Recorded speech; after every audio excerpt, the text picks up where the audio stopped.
বিশ্বনবী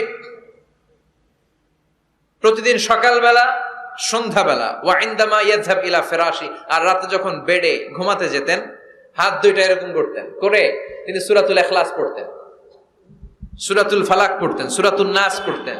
এই তিনটা সূরা পড়তেন। এই তিনটা সূরাকে একসাথে বলে তিন কুল। কি বলে?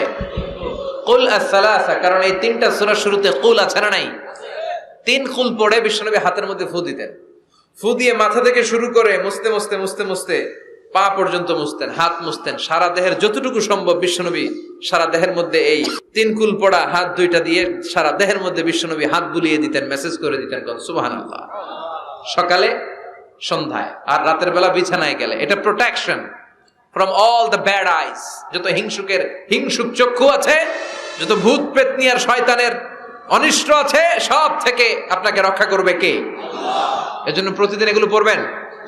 কি কি পড়বেন? এরকম হাত দুইটা মিলায়া সূরা ইখলাস, সূরা ফালাক, সূরা নাস, তিনটার বলে একসাথে তিন কুল। কি বলে? আজকে থেকে এটার আমল করা যাবে।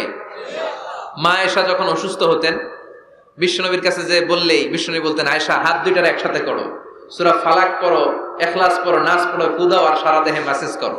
সুবহানাল্লাহ পড়েন। বিশ্বনবী একবার সেজদায় আছেন। কিসে আছেন? চিল্লায় এখন।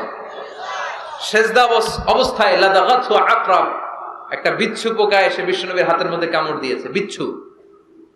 বিচ্ছু কামড় দিলে খুব আরাম লাগে না?